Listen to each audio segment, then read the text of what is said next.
On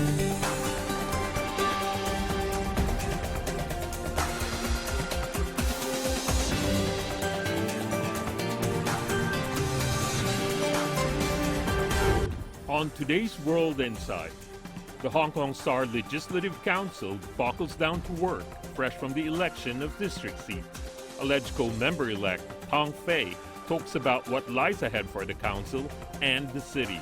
In our moral and civic educations, the patriotism, not just patriotism education must be reinforced. And a feast for culture in Hong Kong, as the new addition to the city's cultural landscape, the M+ Museum, is free for everyone for the first year. An avid art collector talks about the museum's significance. So it was kind of instrumental to do this.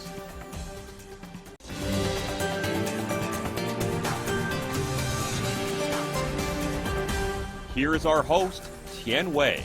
Hello and welcome to World Insight. I'm Tian Wei. We start in China's Hong Kong Special Administrative Region after results of the weekend's Legislative Council election were announced on Monday. With 20 district election seats up for grabs, the LegCo had all 90 members of all walks of life and political views. And now they are ready to buckle down to work. Earlier, I talked to Tang Fei, the principal of a well-known secondary school in Hong Kong, who has just been elected to the LegCo. He told me he has a lot to say about the education for the young people in Hong Kong. Congratulations, first of all, for being elected as a member of the Legislative Council of Hong Kong. This is the very first election since the new rule is being implemented. Tell me more about how is it like for you to campaign and finally got the opportunity? The campaign, my campaigning is very busy, more than I suppose, because there is 1,040,000 members of the election committee.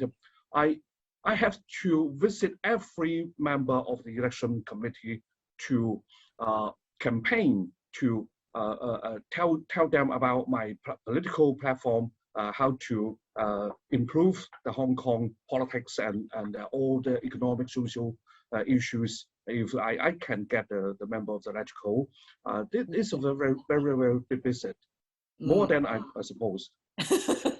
More than you expected. Which one among them are the hardest to convince?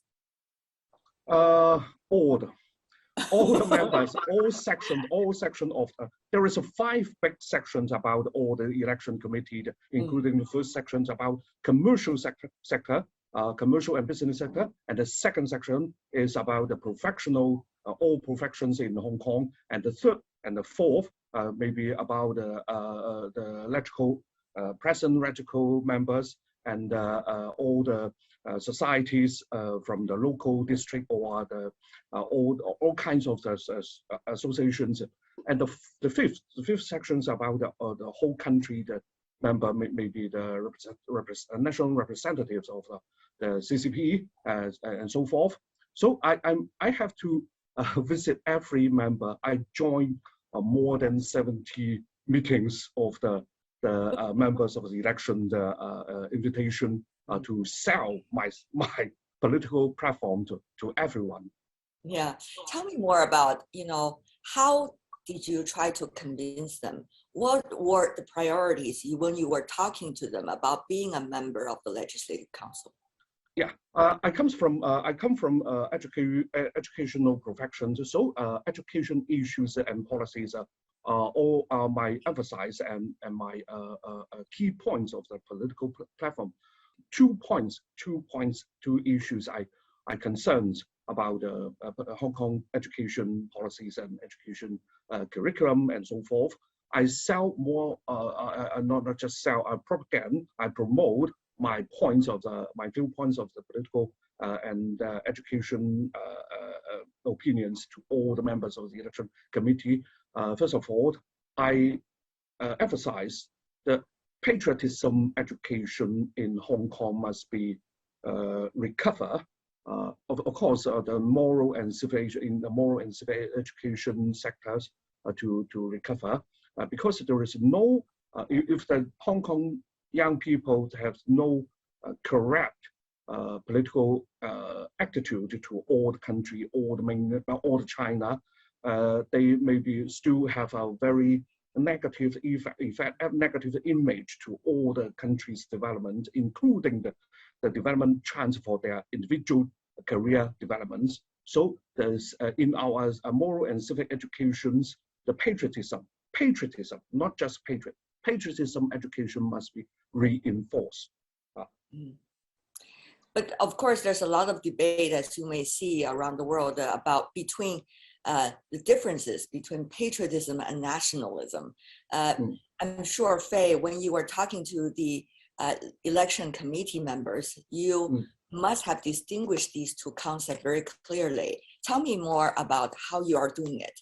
Yes, of course. A little bit difference between the national education and the patriotism education. The key difference is the patriotism education includes we not only the cultural, the traditional China we must love, we must like. The modern China, especially modern Chinese political and social institutions, all the Hong Kong young people must acknowledge, must take respect to the modern China, not just focus on the traditional China. If I ask some Hong Kong people, young people, do you like your country? Do you like China?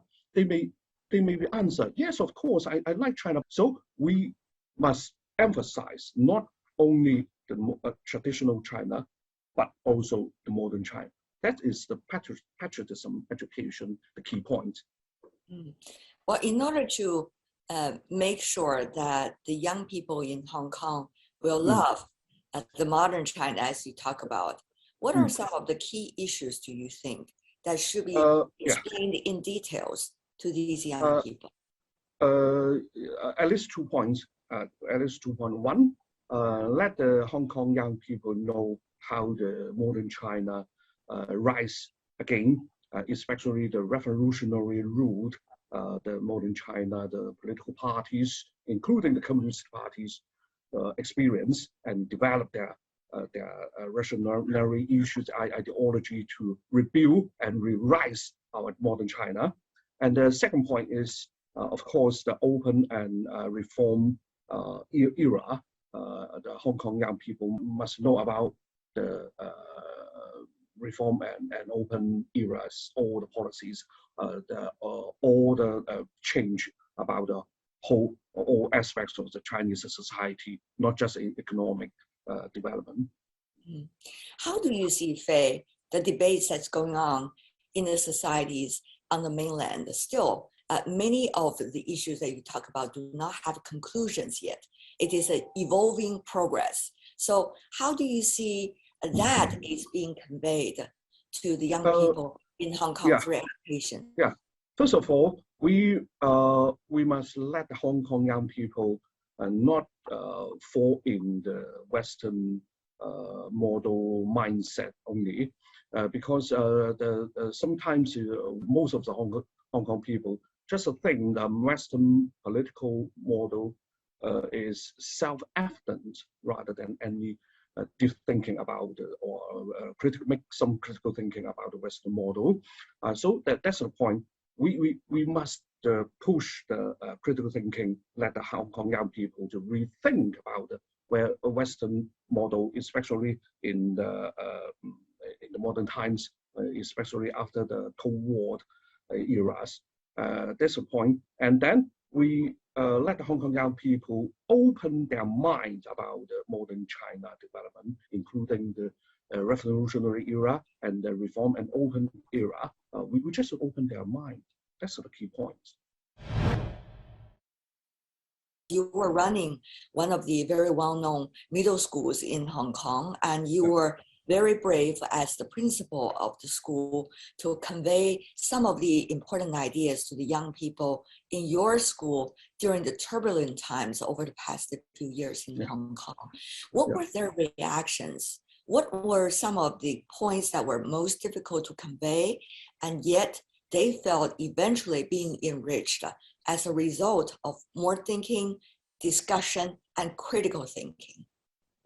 Young people are always more focused their interest to some fashionable things rather than all the political affairs in whole days. Sometimes I want to do something about the so-called political promotion or education promotion, so in more fashionable ways rather than just talk and chalk in the classroom. For example, I and my teachers sometimes bring our students, especially senior form students, come back to mainland China to see all kinds of the modern cosmopolitan events or affairs in not just in Shanghai. Maybe sometimes I bring our students go to the west of Western China, mainland China, to see the traditional and cultural things, especially the minor races, the areas that let Hong Kong students know diversified China, mainland China. So sometimes they think, oh, it is cool, it's cool. Okay, fine. When they feel it is cool, they get the points. So seeing is believing, that's what you're saying. Yeah. Not just rhetorics, but rather make them to have the real experience, to immerse themselves into the environments, to know more. Great point. So we must do some career master. Career master means let the young people, especially senior form students, know how they develop their career in the future. So we must bring their career development into the home China development. Let they think they have a career development chance in the whole China development. Fei, I know after being elected as the member of the Legislative Council, you and your colleagues are already interacting with one another, thinking about the agenda, thinking about how to proceed, a very fresh new start in a way. So tell me more about how you among yourselves are discussing about this, and what are we likely, people in Hong Kong and from outside going to witness about this very new generation of Legislative Council members? This is two questions. First question is we all the LegCo members maybe join all kinds of the committees in the LegCo. For example, I have to join the Education Affairs Committee to emphasize our educational agenda into policy making. This is a practice. This is a very good practice in the LegCo Council. And the second question is, I think the Hong Kong citizens or Hong Kong people to just observe how the new political system, how the new election system run. They all observe. Also, it is a very big burden of over all the LegCo members. We have to bring a very good result in a not very long time to let all Hong Kong citizens and peoples to see, oh, okay, fine. The members from the new election systems come out. They turn out they have a very good result. So the Hong Kong people may be have more confidence on this new system, political system. That's the result oriented. Tell me more about how you are likely to work and to spread your energy in a way. By the basic law, executive-led principles must be complied with, including our LegCo members. So our LegCo members may be, how can I turn a policy idea into a real policy? That's the key question. So all the LegCo member will cooperate with all the bureau secretaries and all the sections of the constituency or all the sections of the Hong Kong society to get a consensus about special policy issues, and then make these policy issues consensus into a policy draft. So when we go to the LegCo meeting, we can make a make a higher efficient to discussion to discuss all the policies, make the policy discussions more efficient, and then turn into a policy, the real policy, and then we must monitor how the government, all kinds of government bureaus and departments to execute this policy. That's the two duties LegCo member have to take. There's a lot of evolving situations as we speak, Fei, but congratulations for being elected as the Legislative Council member, and looking forward to your telling me in the future how you are implementing what you have just said, your plan as the Legislative Council member. My plan is, first of all, is to learn from the senior LegCo member, because I'm totally a new student about LegCo Council. New kid on the block, right? New kid on the block. Yeah. I still want to know how to balance between the public affairs and the private affairs and our school affairs, how to make a very good or better time management. I'm still learning about it. This is World Insight with me, Tang Fei, a feast for culture in Hong Kong. As the new addition to Hong Kong's cultural landscape, the M+ Museum is free for everyone for the first year. An ardent art collector talks about the museum's significance next. This is World Insight with me, Tang Fei. Art performances have suffered under the pandemic everywhere around the world, and Hong Kong is no exception. But last month, a new contemporary art museum was opened to the public. Swiss art collector Willy Sieg has contributed to the debate about the M+ Museum. Earlier, I had a chance to catch up with him, and he shared his views on how art can be another name card for Hong Kong. What a pleasure to see you once again. Well, the pleasure is all mine. Well, this time in a very different location, inside M+, in front of your collection. Some say M+, of course, is a very important art institution now in Hong Kong. With its opening, many say it could even rival the Central Pompidou or, Tate Modern. What is your assessment of the necessity of this art institution in Hong Kong? And of course, your collection inside. I think it's a very good thing for Hong Kong, and I think there has been a need for a world-class institution which can, as you just said, keep up with anything in the world. And a city of that importance, and with that stream of incoming visitors, as it always had, a city like that, even point of city marketing, then point of art marketing, and then, of course, for the public of Hong Kong, who ultimately pays for the museum, there is a real need for this institution. Tell me more about what does that mean to be submerge yourself into the world of Chinese contemporary art and interacting, as a person with the artists that are in this scene. To you, what does it say to you? What have you learned? Well, I had been very ignorant about China when I came to China end of the 70s. So later, yes, things moved up, and I could do that. So I could go out, reach the artists, and talk to them. I could see how they live. At first, I had to find them, and then very soon they found me.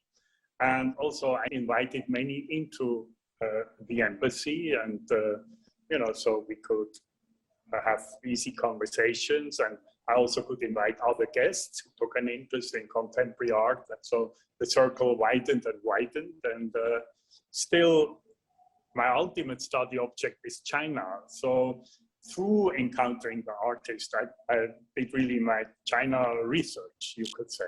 I researched it through my business experience, I researched it through diplomacy, and I researched it through encounter with Chinese contemporary artists and art.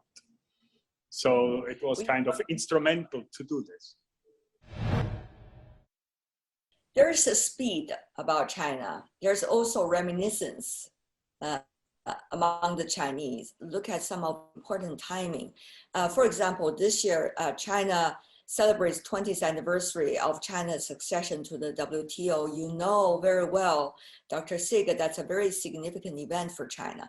This year also, China is going to host, coming year rather, going to host the Winter Olympic Games. You also knew very well 2008 Beijing Games, what it meant for China and the Chinese. So we look at the time of the evolution of time and events. How do you see, you know, that is being reflected in the collection of works from Chinese artists? What have been their takeaways about different times and also the evolution of Chinese thinking? These events, they all found some, you know, or shall we put it this way, there are traces of all these things in Chinese contemporary art. Of course, things of actuality need some time to mature and to kind of coagulate in an artwork. If they are produced in heat, you know, and very fast in an event, for instance, then they are mainly documentary. That's not so interesting.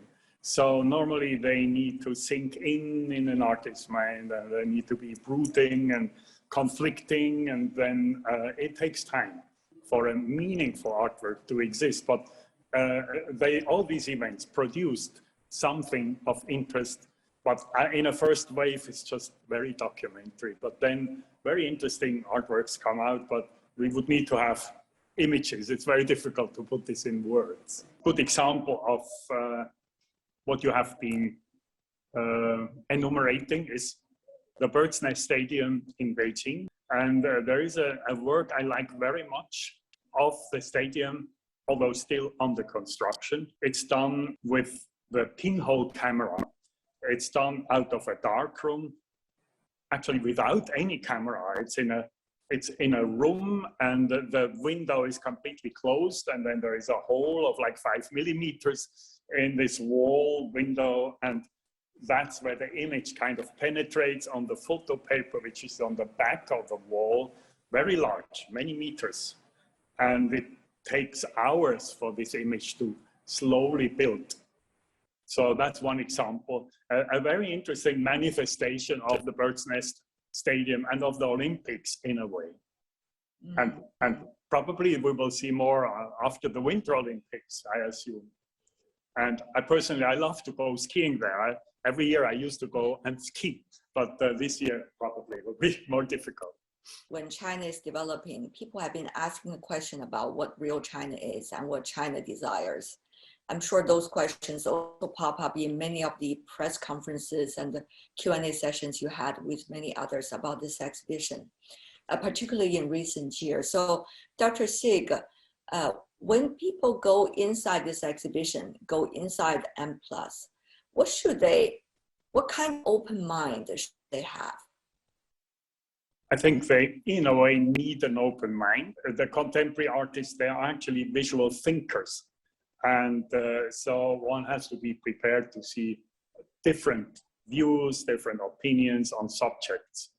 And also, it's not like in the tradition where it's very much about beauty, harmony, the sublime, which is a very good thing.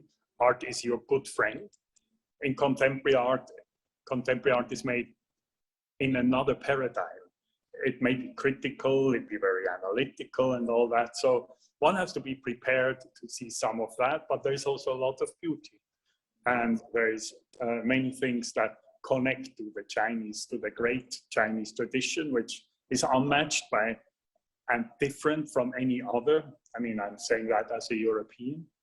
And you find all of that in such an exhibition, because it's a very large exhibition, about 300 works. Dr. Sig, M+ is being regarded as one of the most important art institutions in Hong Kong's contemporary time.